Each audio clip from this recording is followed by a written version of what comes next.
Ok, um, cuando yo iniciaba a dictar cátedra hace muchísimos años ya, realmente hace muchísimos años, estamos en esto, yo entiendo siquiera unos 20 años ya. Entonces, hace muchos años me pidieron que colabore con la cátedra y lo primero que yo di de fisiología y lo primero que yo profundicé de fisiología fue ventilación pulmonar, en esencia fisiología pulmonar. Después, con el pasar de los años, yo me hice anestesiólogo, seguí mi subespecialidad, hice trasplantes, pero la anestesia me ha permitido que constantemente yo esté jugando con la fisiología pulmonar de los pacientes, todos los días, todos los días. Yo modifico volúmenes pulmonares, todos los días yo hago que nuestro paciente tenga una ventilación mecánica, modifico volumen corriente, es decir, volumen tidal, y estoy jugando constantemente con la fisiología pulmonar de nuestros pacientes. Entonces, eso hace que yo a la fisiología respiratoria le tenga muchísimo muchísimo cariño, ¿no es cierto? Así que vamos a conversar de eso que desde hace muchos años ya nos apasiona, que es la fisiología respiratoria. ¿Ok? Muy bien.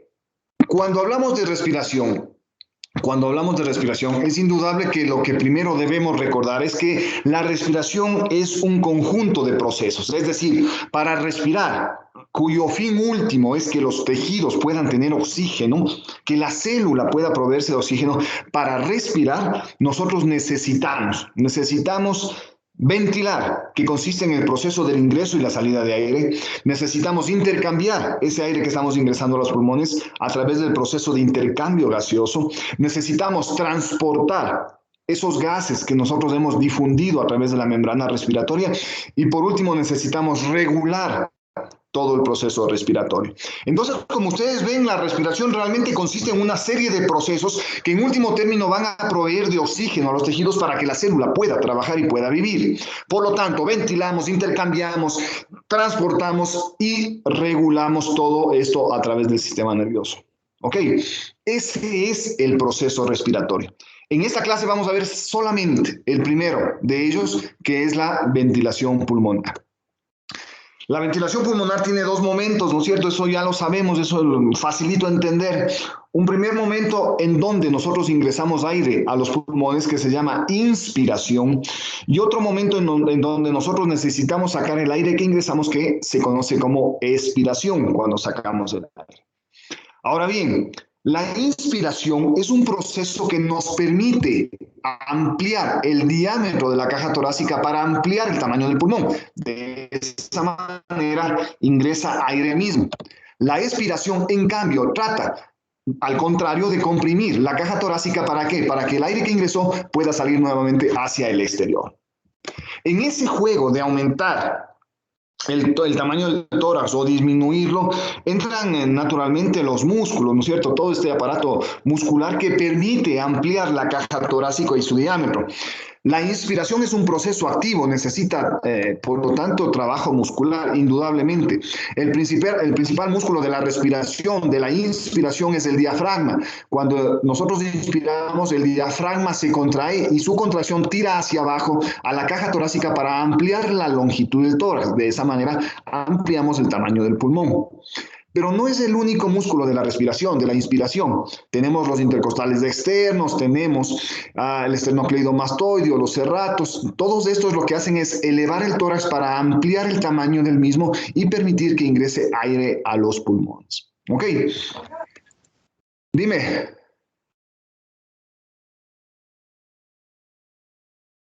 Dime. Ok. La expiración, en cambio, la expiración es un proceso mucho más pasivo, se da por la retracción propia del tejido pulmonar, del tejido fibroso, de los músculos y ligamentos que existen a este nivel, de manera que expiramos simplemente por una retracción propia del tórax. Solo cuando hacemos expiración forzada entran en juego los músculos respiratorios, que esencialmente son los intercostales internos y los rectos abdominales, ¿no es cierto? Cuando se contraen estos, empujan el tórax la cavidad abdominal hacia arriba y el tórax lo comprimen para permitir la salida de aire en una expiración forzada. Lo que ya hemos analizado y visto, ¿no es cierto? Aquí están los músculos de la respiración, el diafragma, los intercostales externos, todos ellos músculos inspiratorios. ¿Qué es lo que hacen? Ampliar el diámetro de la caja torácica para que ingrese aire durante la inspiración.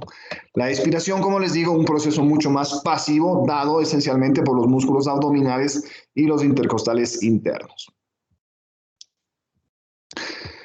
Cuando nosotros inspiramos o expiramos aire, a nivel pulmonar se da un movimiento en cuanto a las presiones pulmonares. ¿Cuáles son las presiones pulmonares que nos interesan? La presión pleural, la presión alveolar y ya veremos la presión transpulmonar a qué se refiere.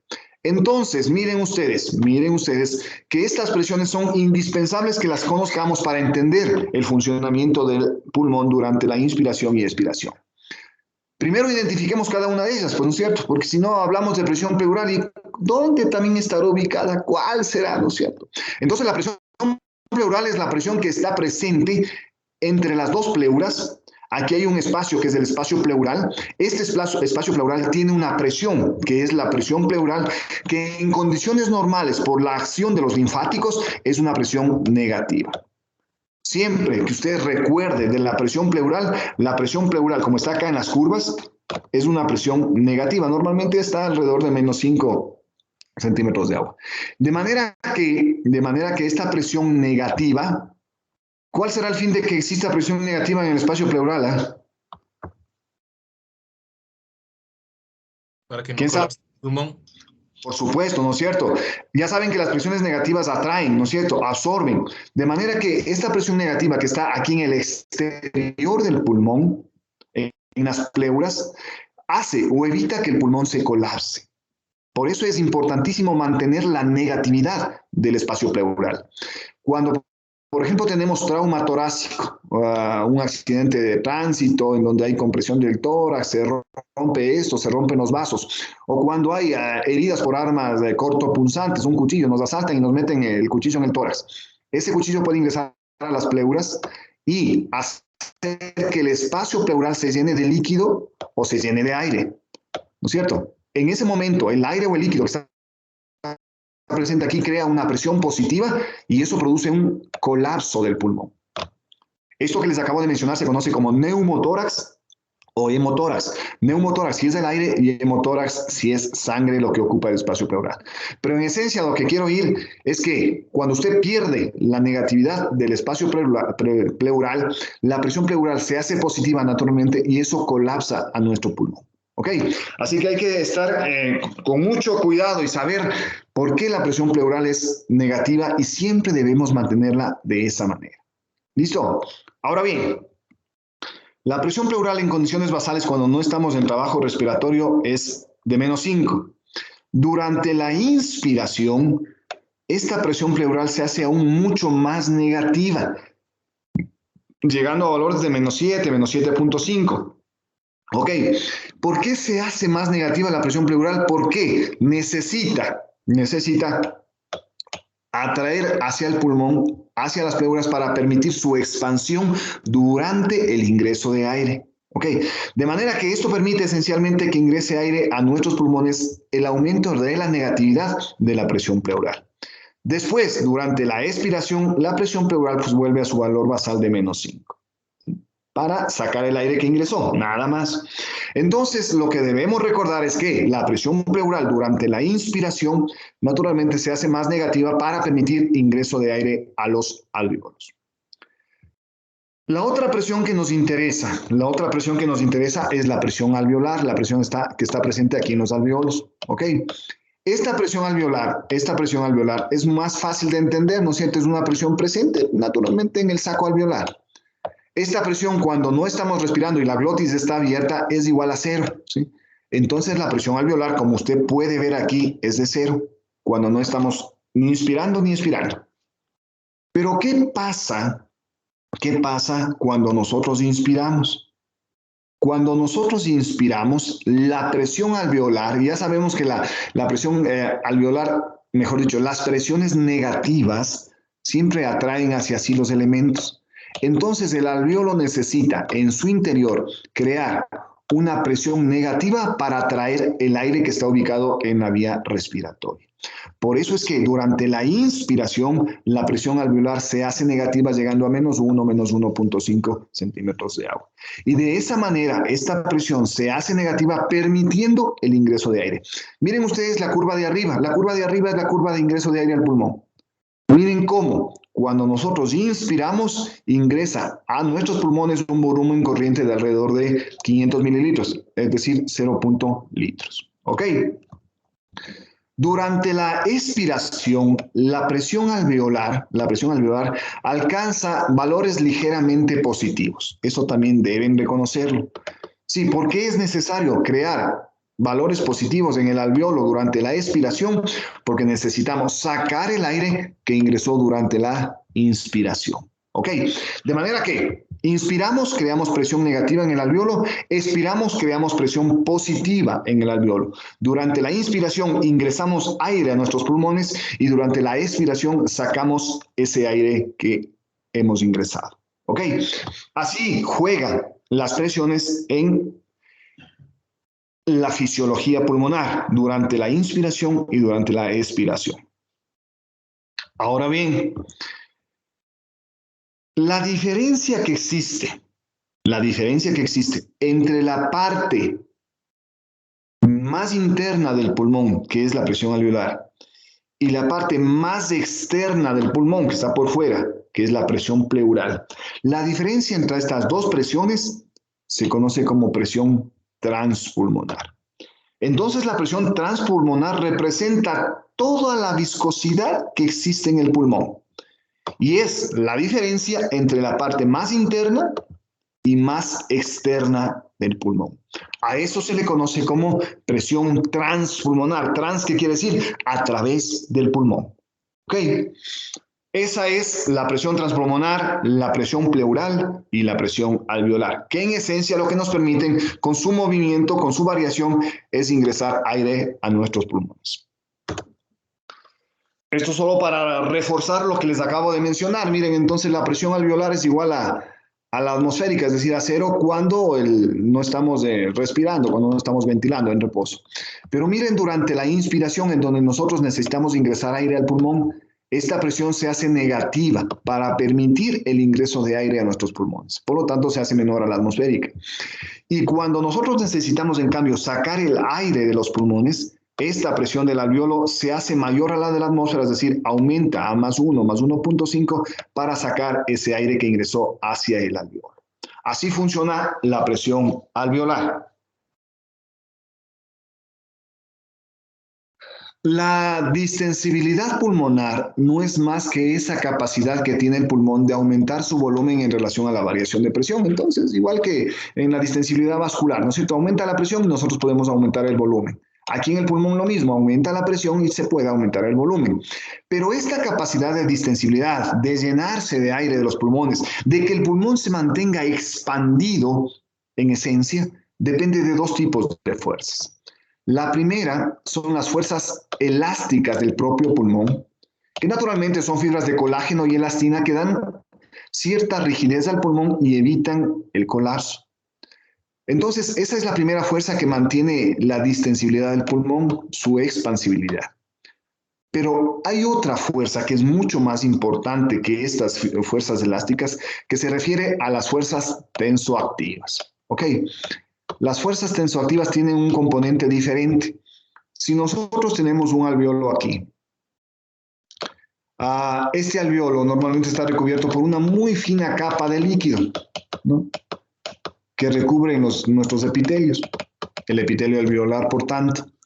Si la única composición serían estos alveolos con su fina capa de líquido, el resultado sería que este alveolo se colapse. ¿Sí? Se colapsa. Esto por la tensión superficial del líquido alveolar, ¿Qué es la tensión superficial? Es la presión que ejercen los líquidos sobre su superficie, sobre sus contornos.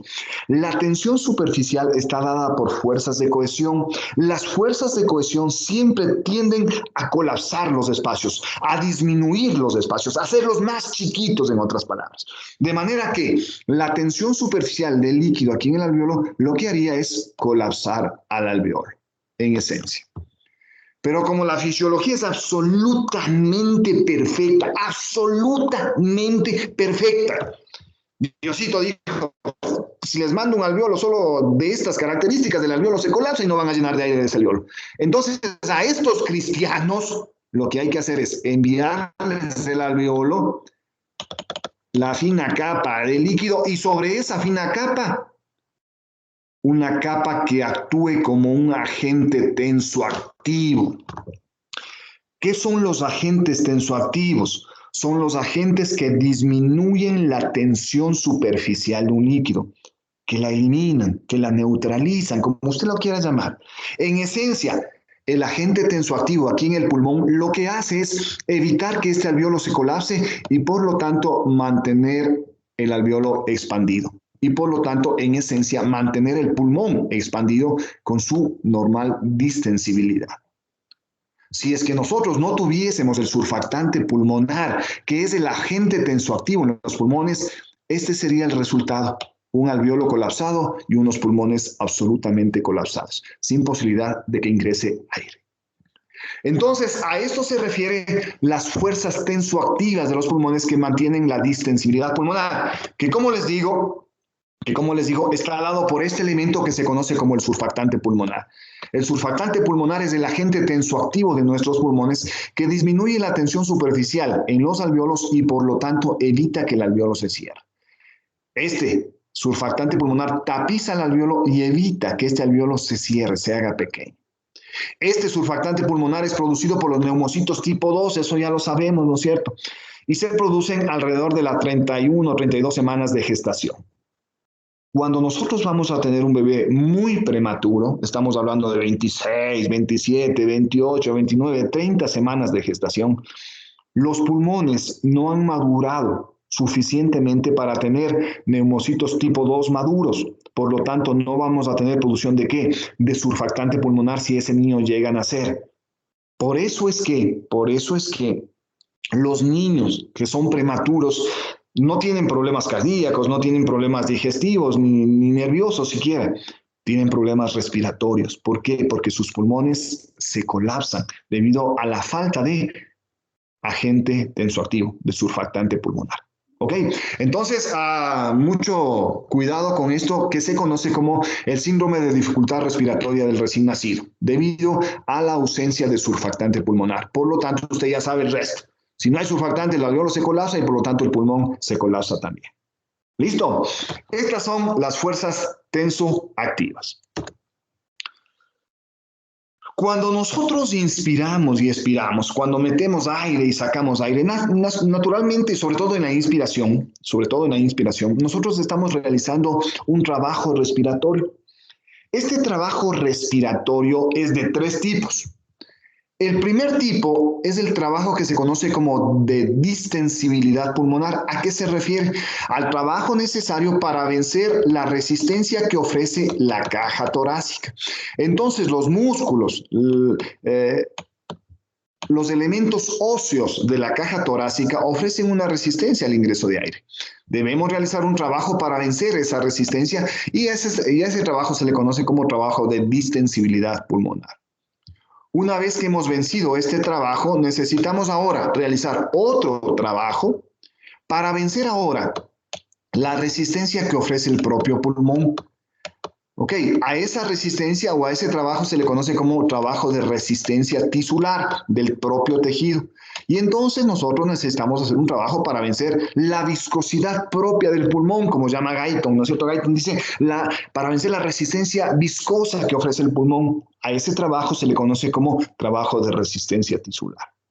Miren cómo hemos evolucionado, vencimos la caja torácica, vencimos al tejido propio pulmonar, al tejido parenquimatoso, pero aún así nos resta todavía un trabajo por hacer, que es vencer la resistencia que ofrece la vía respiratoria, la vía aérea, es decir, la laringe, la tráquea, los bronquios principales, ¿no es cierto? Entonces, estos ofrecen también una dificultad para el ingreso de aire. Hay que hacer un trabajo para vencer esa resistencia de la vía aérea y a ese trabajo se le conoce como trabajo de resistencia de la vía aérea.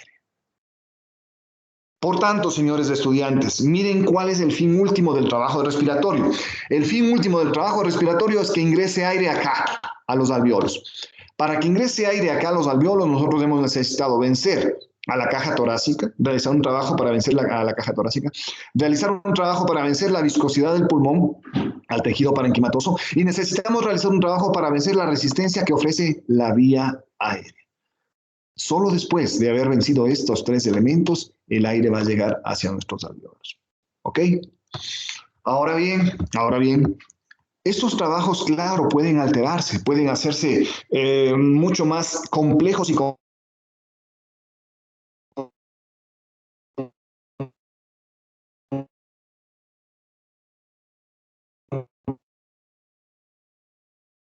torácica, ¿no es cierto? Usted, caja torácica y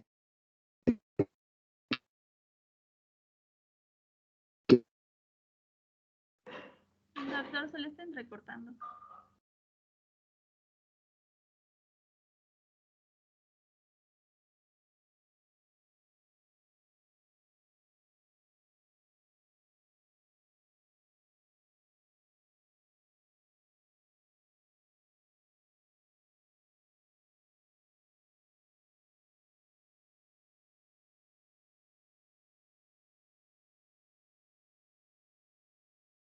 ejemplo, cuando Doctor, se le hay entrecortó.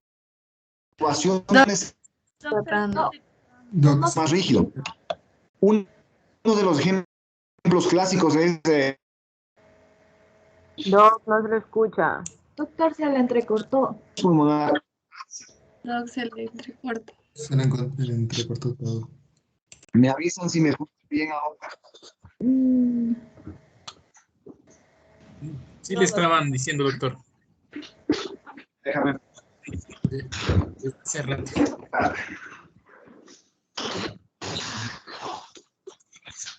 Ok, esperemos que ahí esté mejor. A ver, jóvenes. Y les estaba diciendo que nosotros tenemos diferentes tipos de trabajo, ¿no es cierto?, para vencer la caja torácica, la elasticidad del pulmón o la resistencia de la vía respiratoria.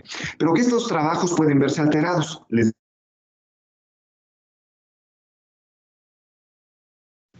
Doctor, se sigue entrecortando. No se le escucha, Doc.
¿Están viendo la pantalla y me escuchan mejor?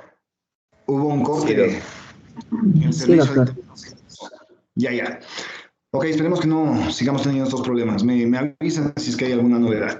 Ok, les decía entonces, estamos hablando del trabajo respiratorio, el trabajo para vencer la caja torácica, el trabajo para vencer la resistencia tisular y el trabajo de resistencia de la vía respiratoria, de la vía aérea. Y les decía que estos trabajos pueden verse alterados, ¿no es cierto?, cuando hay anormalidades de la caja torácica, en donde el trabajo de distensibilidad debe ser mayor. O en su defecto, el trabajo de resistencia tisular también puede verse afectado en los mayores que cocinan con leña, les decía, o en los grandes fumadores, en donde se produce una condición que se conoce como fibrosis pulmonar. El tejido, en vez de que tenga tejido elástico, tiene tejido fibroso, que es más rígido. Y por lo tanto, el paciente debe hacer un mayor trabajo respiratorio para ingresar aire a un pulmón que es mucho menos distensible y por lo tanto mucho más rígido. ¿Ok? Finalmente, también el trabajo de resistencia de la vía aérea puede alterarse. Por ejemplo, en las crisis asmáticas, ¿no es cierto? En las crisis asmáticas, la vía respiratoria se hace mucho más estrecha, mucho más finita. Y entonces, como hay broncoconstricción, hay dificultad para el flujo de aire, ley de Ohm, ¿no es cierto? Volvemos a la ley de Ohm. Si el conducto se hace más estrecho, más dificultad para el flujo de aire. Y por eso es que los pacientes en crisis asmática, ustedes les han visto, tienen muchísima dificultad para ingresar aire. Entonces, en esos pacientes, el trabajo de resistencia de la vía aérea se ve aumentado, porque necesitamos vencer una resistencia mucho mayor producto de la broncoconstricción por la liberación de histamina y todo el proceso alérgico que a veces tienen los asmáticos. Ok, señores estudiantes, este es el trabajo respiratorio. Luego, en el capítulo, comenzamos a hablar de volúmenes y capacidades pulmonares. ¿Qué son los volúmenes pulmonares? Simplemente son los volúmenes de aire que nosotros podemos encontrar en nuestro pulmón. Estos volúmenes de aire presentes en nuestro pulmón forman a su vez las capacidades pulmonares.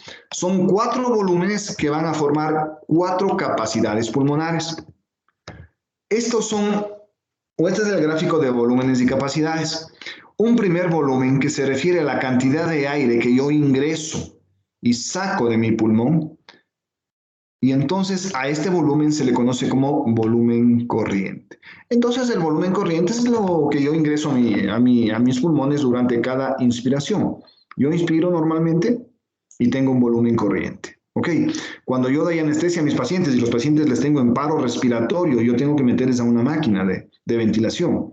Esa máquina de ventilación debe darme un volumen corriente y yo le programo cuánto quiero de volumen corriente. ¿No es cierto? Entonces, ese volumen corriente en las máquinas en los respiradores se conoce como volumen tidal. El volumen tidal equivale al volumen corriente. ¿Ok? Eso solo como información. Eso no está en el texto. Pero ese es el volumen corriente, lo que yo ingreso o saco de mis pulmones durante cada inspiración o expiración.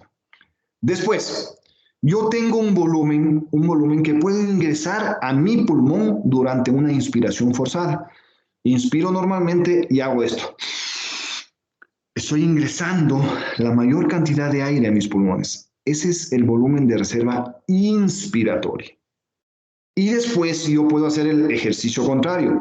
En vez de ingresar aire con una inspiración forzada, puedo sacar aire de mis pulmones a través de una expiración forzada. Y hago esto. A eso se le conoce como volumen de reserva expiratoria. Por lo tanto, tenemos volumen corriente, volumen de reserva inspiratoria, volumen de reserva expiratoria. Finalmente tenemos un volumen que se conoce como volumen residual. El volumen residual es el volumen de aire que está en nuestros pulmones, que se queda en nuestros pulmones a pesar de realizar una expiración forzada. En otras palabras, el volumen residual siempre está presente en los pulmones de un sujeto que ha respirado por primera vez. ¿Sí? Entonces, apenas nos coge el ginecólogo, ¿no es cierto? Nos saca nos permite el parto, sea cesárea o parto normal, sale el niño y cuando el niño hace el primer llanto, en ese momento llena sus pulmones y nunca más dejará de haber volumen de aire en sus pulmones. ¿Por qué? Porque siempre vamos a tener un volumen residual que no sale de los pulmones jamás en nuestra vida. ¿Ok? Esto es muy importante en medicina legal, sí, es importantísimo en medicina legal. Los legistas hacen mucho esto, sobre todo cuando una madre le dicen que el niño ha nacido muerto, ¿no? Entonces va una embarazada clínica, da luz y de repente dice, no, ¿sabe qué? Su niño vino muerto. Pero la madre a lo lejos, en la confusión, sabe que lloró, lo sintió, yo qué sé. Entonces se queda con la duda y pide autopsia, ¿no es cierto? Viene el médico legista hace la autopsia, saca los pulmones del niño y los pone en agua. Si el pulmón flota, quiere decir que el niño nació vivo porque respiró y por eso tiene ese volumen residual que permite que el pulmón flote. Si el niño nació muerto, en cambio, el pulmón no flota y por lo tanto se va hacia el fondo. Entonces, miren, esto solo para que usted entienda lo que es y lo que representa el volumen residual. ¿Ok? Un volumen que siempre permanece en nuestros pulmones desde nuestra primera ventilación. Lo mismo, simplemente volúmenes y capacidades, ¿no es cierto? Estos ya analizamos cuáles son los volúmenes, el volumen corriente, reserva inspiratoria, reserva expiratoria y volumen residual. Ahora, estos volúmenes van a formar 4 capacidades. Una capacidad que agrupa a todos los volúmenes, que se conoce como capacidad pulmonar total. Agrupa, por lo tanto, a todo la cantidad de aire que podemos tener en un pulmón en un momento determinado. Después, tenemos una capacidad que agrupa a los volúmenes que yo puedo movilizar. ¿Cuáles puedo movilizar? Ah, sí, reserva expiratoria, por supuesto. Reserva inspiratoria, puedo movilizar. Lógico que podemos mover. Por lo tanto, esta capacidad que agrupa a los volúmenes que yo puedo movilizar se conoce como capacidad vital. La capacidad vital agrupa volumen de reserva inspiratoria, volumen de reserva expiratoria y volumen corriente. Se llama vital porque es de vida. Cuando estamos vivos podemos movilizar estos 3 volúmenes. ¿Ok? Después tenemos una capacidad que agrupa a los volúmenes inspiratorios que son el volumen de reserva inspiratoria más el volumen corriente, y a esta capacidad se le conoce como capacidad inspiratoria. Y finalmente tenemos una capacidad que agrupa, en cambio, los volúmenes expiratorios. ¿Cuáles son? El volumen de reserva expiratoria y el volumen residual. ¿Ok? A esta capacidad se le conoce como capacidad residual funcional, o lo que es lo mismo, capacidad funcional residual. Es decir, ustedes en algunos textos van a toparse como capacidad residual funcional y en otros como capacidad funcional residual. Da lo mismo, es la misma capacidad. Señores estudiantes, por tanto, 4 capacidades formadas por nuestros volúmenes. Capacidad pulmonar total que agrupa a todos los volúmenes. Capacidad vital que agrupa a los volúmenes que podemos mover del pulmón, que son volumen de reserva inspiratoria, volumen de reserva expiratoria y volumen corriente. Una capacidad de la inspiración, que es capacidad inspiratoria, que agrupa volumen de reserva inspiratoria y volumen corriente, y una capacidad que relaciona a la expiración, que agrupa al volumen de reserva expiratoria y el volumen residual. Esos son los 4 volúmenes y las 4 capacidades. En el texto se van a topar con este cuadro. Y es que a Gayton le gusta complicarnos a veces la vida, ¿no es cierto? Para decirnos lo mismo, ¿no? Si ya sabemos los volúmenes y las capacidades, esto simplemente son deducciones que se hacen, ¿no es cierto? Da lo mismo decir que la capacidad vital agrupa a los 4 volúmenes que movilizamos, a los 3 volúmenes que movilizamos, como está aquí, volumen de reserva inspiratoria, corriente y reserva expiratoria, o da lo mismo decir que la capacidad vital agrupa a la capacidad inspiratoria más el volumen de reserva expiratoria. Entonces hace estas mnemotecnias simplemente para repetir lo que ustedes ya saben. ¿Ok? Miren, la capacidad pulmonar total, sabemos que agrupa los 4 volúmenes, a todos los volúmenes. Pero, dice Gayton, entonces la capacidad pulmonar total es igual a ¿qué? A la capacidad vital más el volumen residual, que viene a dar lo mismo.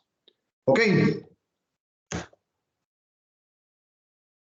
El volumen minuto respiratorio es el equivalente a nivel cardiocirculatorio a lo que sería el gasto cardíaco.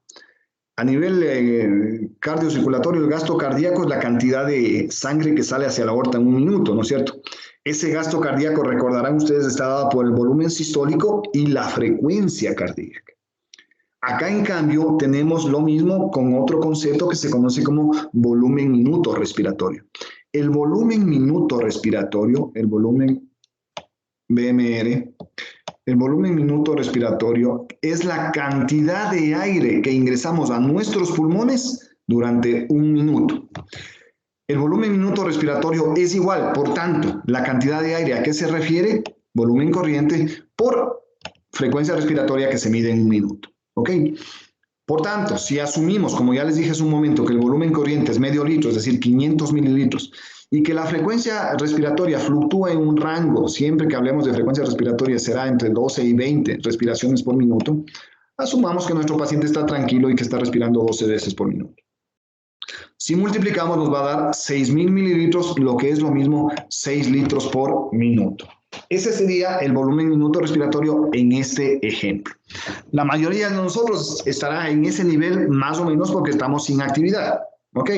Todos estamos más o menos dentro de estos rangos de volumen minuto respiratorio.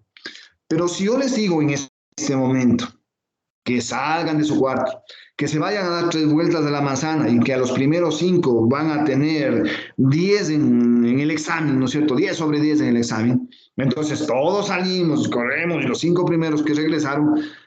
Pero si yo les mido la frecuencia respiratoria a todos cuando regresemos de darnos 3 o 4 vueltas a la manzana, vamos a ver que ya no es de 12 la frecuencia respiratoria, que ahora subió, digamos, al doble, ya digamos que subió a 24. Y entonces, en vez de que sean 6 litros por minuto de volumen minuto, ahora tenemos 12 litros por minuto. ¿Ok? Miren ustedes, duplicamos el volumen minuto. ¿Qué quiere decir? Quiere decir que igual que el gasto cardíaco se adaptaba a la necesidad, el volumen minuto también se adapta a la necesidad de los tejidos. Si trabajamos más, si hacemos más actividad muscular, nuestro cuerpo necesita mayor cantidad de oxígeno, naturalmente. Y por eso es que aumentamos el volumen minuto respiratorio. ¿Para qué? Para poder proveer a nuestros tejidos de una mayor cantidad de oxígeno. Por tanto, el mensaje siempre es que el volumen minuto respiratorio también se adapta a la necesidad que tiene el paciente. Si nosotros medimos en la noche, cualquiera de nosotros, el volumen minuto respiratorio, vamos a darnos cuenta,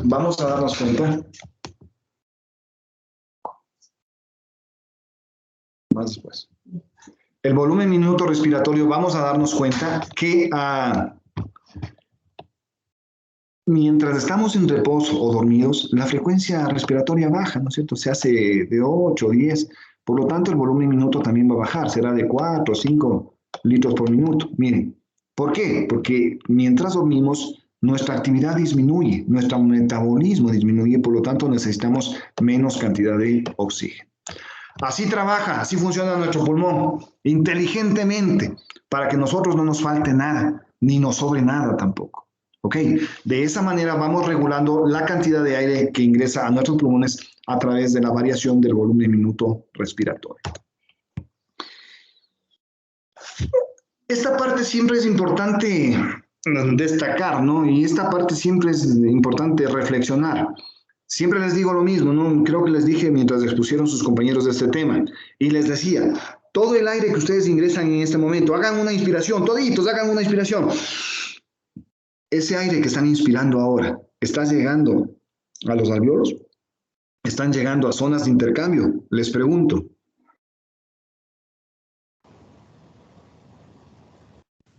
No todo. Por supuesto, no todo, ¿no es cierto? La mayoría de ese aire se queda en la vía respiratoria, es decir, en la boca, en la nariz, en la laringe, en la faringe, en la tráquea, en los bronquios principales.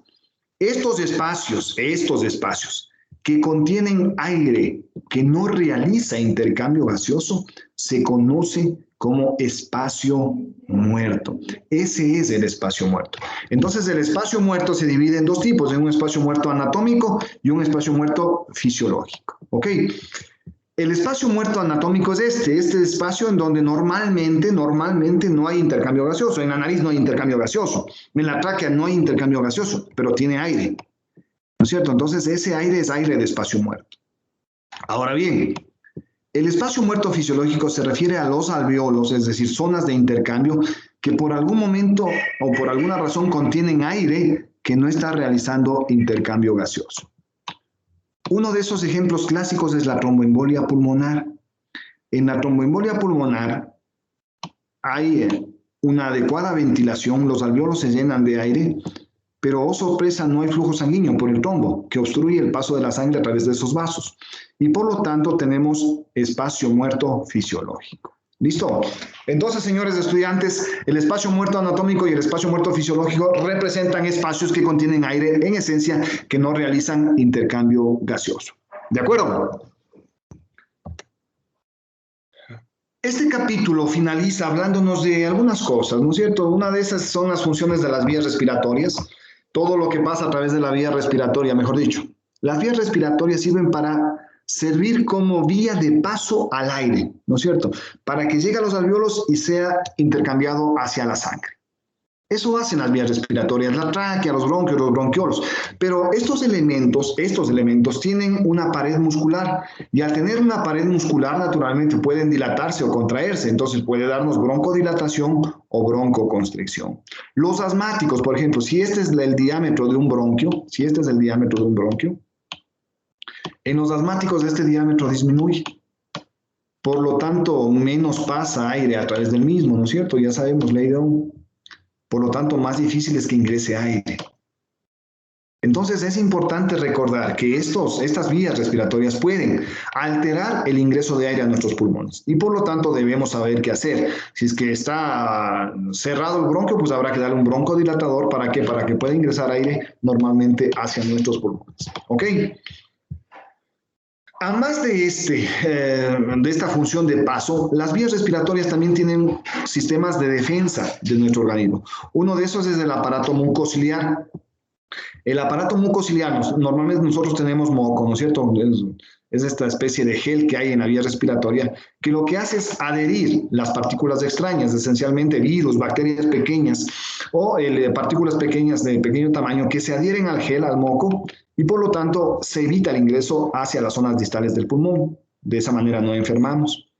Luego los cilios se mueven siempre en una sola dirección, hacia arriba. Baten hacia arriba, como dice Gaitón, de manera que una vez que hemos atrapado las partículas extrañas del moco, es eliminado bien sea por la nariz o deglutido hacia la vía digestiva. Así es como evitamos que ingresen los elementos extraños hacia zonas distales del pulmón, gracias a este aparato mucociliar. ¿Qué pasa en los fumadores? Dos cosas importantes. Los cilios dejan de trabajar, por lo tanto no baten, por lo tanto no eliminan el moco. Y adicionalmente el moco en el fumador, el moco respiratorio, es más espeso, por lo tanto más difícil de eliminar. Por eso es que el fumador tiene esa tos crónica debido a la acumulación de elementos extraños. ¿Ok? Como ustedes recordarán, este capítulo habla de dos reflejos de protección más, el reflejo tusígeno, es decir, la tos, y el reflejo del estornudo. Reflejos importantes que son reflejos de protección, ¿sí? Cuando un paciente tiene una tos infecciosa, no debemos dar antitusígenos. Ojo, no dar medicamentos para la tos. ¿Por qué? Porque si usted le corta la tos, le está cortando la posibilidad de que este paciente elimine los elementos extraños. Con cada acceso de tos, lo que estamos eliminando son virus y bacterias hacia afuera, hacia el medio. Por lo tanto, eso permite que el paciente no enferme gravemente. Es un mecanismo de protección. Si nosotros cortamos la tos, hacemos que estos virus y las bacterias se queden en el cuerpo y el paciente corra más riesgo de complicarse. ¿Ok? Entonces, no dar jarabes antitusígenos a pacientes con tos infecciosa. Ojo con lo que les digo, tos por infección. Otra cosa ya es la tos crónica, la tos del viejito, que ahí tiene otra connotación. ¿Ok? No se olviden entonces lo importante de la tos para mantener a nuestros pulmones en óptimo funcionamiento. Yo siempre les hago este ejemplo, ¿no es cierto? Cuando nosotros estamos en las primeras citas amorosas, ¿no? Conocemos a alguien nuevo en la universidad, ahora que vuelven a presencial, ¿no? Van a conocer a muchísimas personas, se van a enamorar y van a comenzar a salir, ¿no es cierto? Y en la primera salida, como todo es delicadito, les invitan a comer y mientras están comiendo, todos quieren tomar un sorbo de agua, un sorbo de jugo y de repente esa agua o ese jugo se les va por la vía respiratoria. Y comenzamos, ¿no? Y los ojos se les salen. Y el reflejo de la tos. Entonces ustedes para distender el momento tienen que decir, mi reflejo de la tos está intacto, me está protegiendo, ¿no es cierto? Para que esa agua no vaya hacia su pulmón y no pueda causarle más problemas. ¿Ok?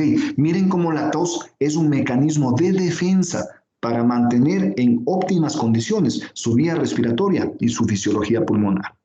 No lo deben olvidar. El reflejo del estornudo funciona igualito, no idéntico, sino que el reflejo del estornudo está en vías respiratorias superiores, ¿sí? Acá, en vías respiratorias superiores. Entonces el estornudo es una irritación, una inflamación de la mucosa nasal, de la faringe, y eso hace que estemos estornudando. Pero claro, es un mecanismo de defensa. ¿Por qué? Porque con cada estornudo estamos eliminando los elementos extraños. Por eso es que nos obligan, ahora que estamos en época COVID, a usar mascarilla. ¿Por qué? Porque mientras tosemos o mientras estornudamos, si nosotros no usamos mascarilla, esto se va al ambiente y podemos contagiar a otras personas. Pero si nosotros usamos mascarilla, naturalmente todos los gérmenes se van a quedar en la mascarilla. ¿De acuerdo? Entonces, este es otro reflejo de protección. Tiene características de inflamación por infección y también tiene fotosensibilidad. Muchas personas de un sitio oscuro salen a un sitio claro, al sol, e inmediatamente reaccionan con estornudos. ¿Es por qué? Porque el reflejo del estornudo es fotosensible también. ¿Ok? Para finalizar este cuento de ventilación, que como ustedes ven es absolutamente apasionante, es muy bonito hablar de ventilación pulmonar, debemos recordar las funciones de la nariz, ¿no? Cuando el aire pasa por la nariz, ese aire se calienta, ese aire se humidifica y se filtra, ¿sí? Entonces, esas son las funciones de nuestra nariz para ayudarnos a que nuestro aire ingrese hacia los pulmones de una manera mucho más limpia, ¿ok? Y sobre todo adecuada para nuestra temperatura y humidificado para permitir un flujo más simple. ¿Listo? Señores estudiantes, este es el capítulo de ventilación pulmonar. Y muchas cosas para discutir, muchas cosas para conversar. ¿Dudas?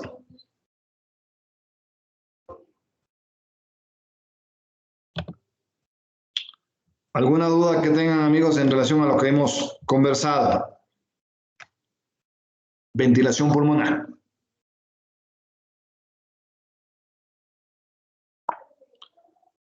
¿Dudas, jóvenes?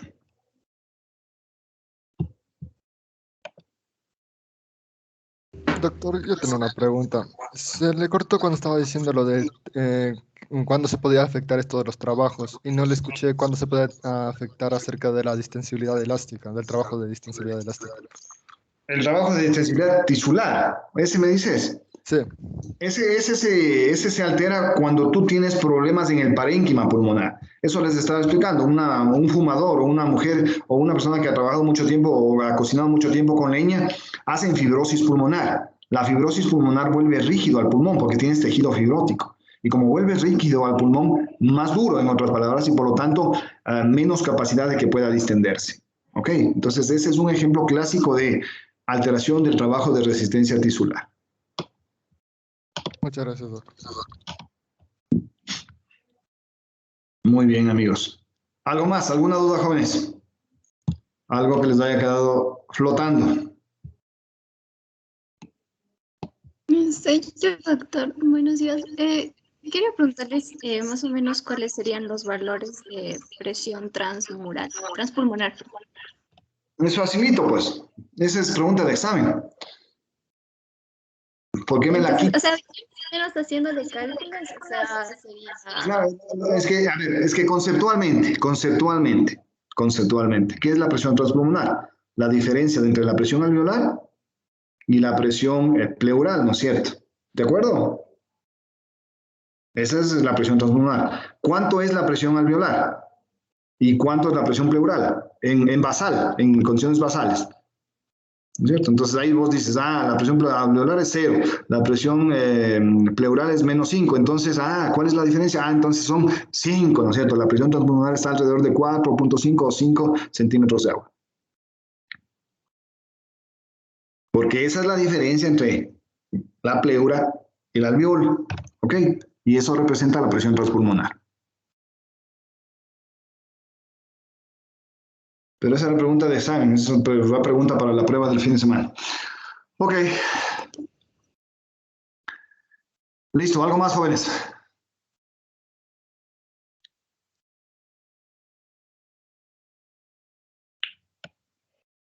Bueno, les veo, cadadito les veo. En vista de que no quieren preguntar. Está Reyes, Natalie.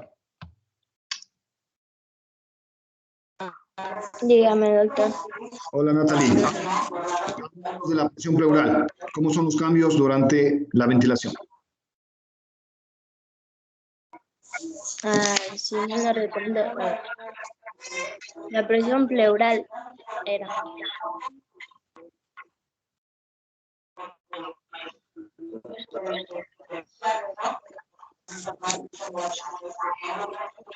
Señorita Reyes, cierre su micrófono. Y para todos, ¿no? Esta es una de las razones por las cuales uno odia tanto la modalidad virtual, ¿no? ¿Por qué?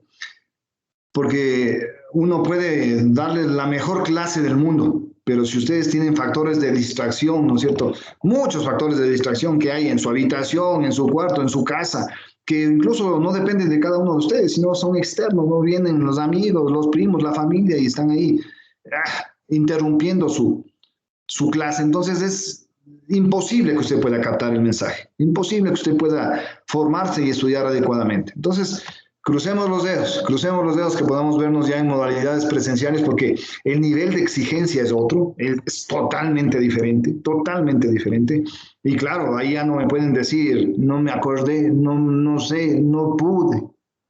Imposible. Ahí es otro nivel de exigencia, ¿no? Yo estoy cabezón con este sistema, porque no puedo exigirles a ustedes como a mí me gustaría.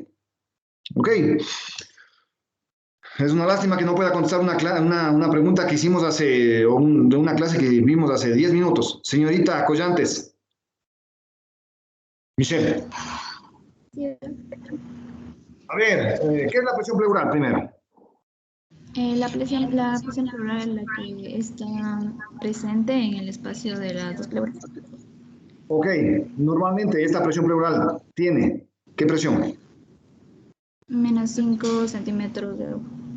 Cuando inspiramos esa presión, ¿qué se hace? Se vuelve más negativa. ¿Para qué? Para que así entre el aire al pulmón.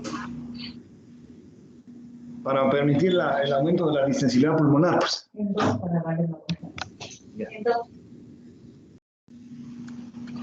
Listos.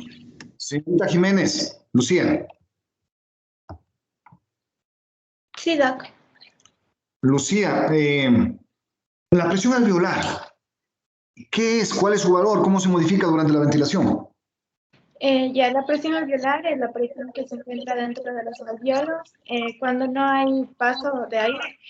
Es decir, cuando estamos respirando va a ser de 0 centímetros de agua, pero ya para inspirarse va a ser negativa, que va a ser de menos 1 centímetro de agua para que pueda entrar el aire.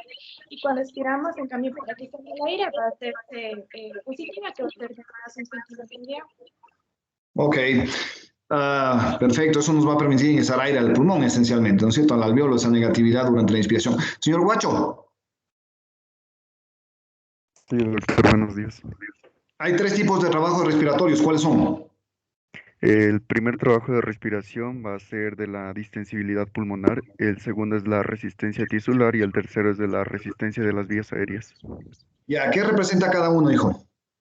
La distensibilidad pulmonar prácticamente es vencer la resistencia que nos ejerce la propia caja torácica. La resistencia tisular, en cambio, es la que nos ofrece la resistencia del propio parénquima del pulmón. Y el de las resistencias de las vías aéreas es, como su nombre mismo lo indica, es de la resistencia que nos ofrece, por ejemplo, la laringe, tráquea, bronquios. Ok, de acuerdo, perfecto. Señorita Aquila, Eduarda, ¿dónde andas? Dígame, doctor. Buenos días. Hola, Eduarda. ¿A qué se refiere, o mejor dicho, cómo nos ayuda el agente tensoactivo en el pulmón? ¿Qué es un agente tensoactivo? ¿Cómo ayuda en el pulmón? Los agentes tensoactivos se encargan de neutralizar la tensión superficial y eso hace, eso permite que el alveolo no colapse. Y el principal agente tensoactivo era el surfactante pulmonar. Ok, es el surfactante pulmonar, es el agente tensoactivo de los pulmones que evita el colapso esencialmente. Ok. Señorita Bonilla, Dayana. Sí, doctor, buenos días. ¿Cuáles son los volúmenes y las capacidades pulmonares? Ya estaba el volumen corriente, el volumen de reserva inspiratoria, el de reserva expiratoria y el volumen residual.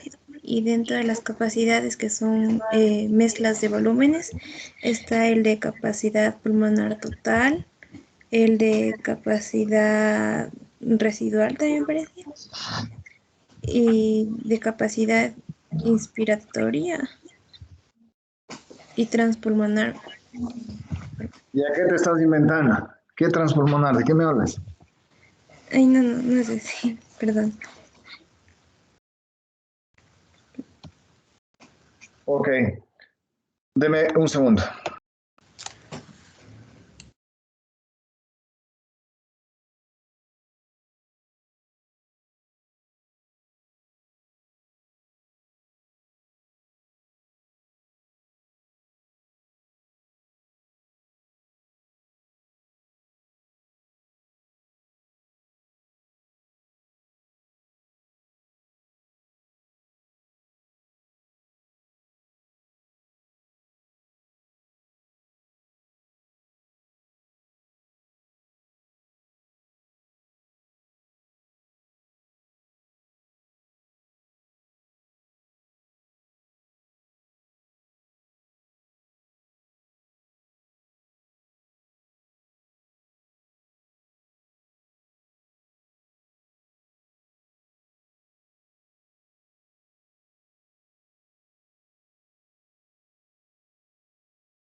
Ok. Estamos en el análisis de los volúmenes y las capacidades pulmonares. Nos dejó un poco de sinsabor la última respuesta. Vamos, señorita Castillo, Diana. Buenos días, doctor. Hola, Diana. Ya, vamos en orden, vamos con los volúmenes. ¿Cuáles son los volúmenes pulmonares? ¿Y qué representa cada uno? A ver, teníamos el volumen corriente, que era la cantidad de aire inspirado, que era de alrededor de 500 mililitros. Le tenemos el volumen de reserva inspiratoria, que era el volumen extra que podía ingresar al pulmón en una inspiración forzada. El volumen de reserva expiratoria, que en cambio ese era que se puede eliminar en una expiración forzada. Y el volumen residual, que era la cantidad de aire que está siempre en el pulmón. Ok, de acuerdo. Ahí estamos claros. Heidi Velasco.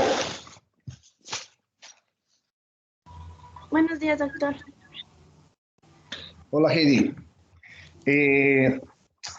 ¿Cuáles son las capacidades pulmonares?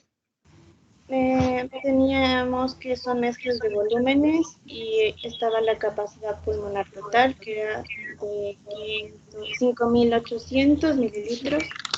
Luego teníamos la capacidad vital, que esta era la suma del volumen de reserva inspiratoria, el volumen de reserva expiratoria y el volumen corriente. Y son los volúmenes que podíamos mover.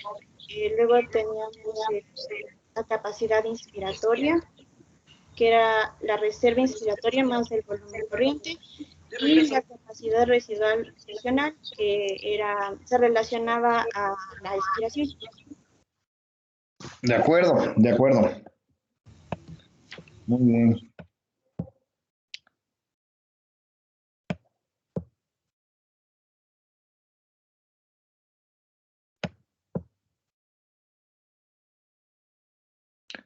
Señor Lamar, Elkin.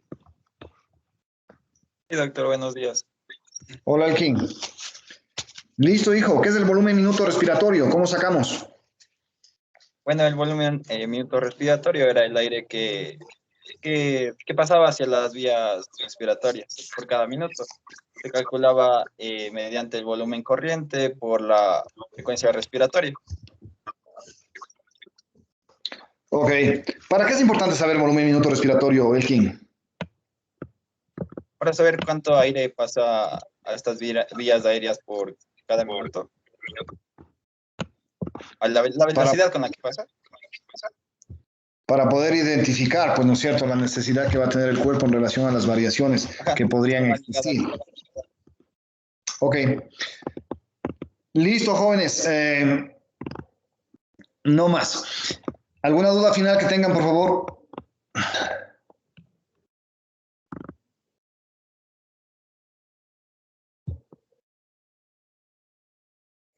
¿Alguna duda final que tengan?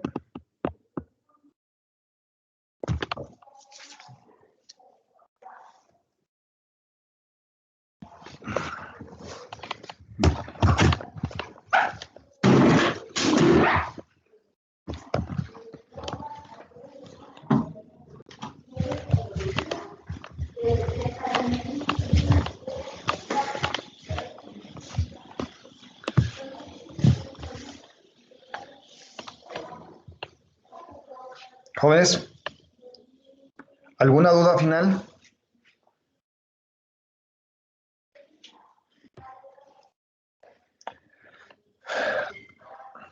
Estoy con problemas, creo, del internet. No sé si me escuchen.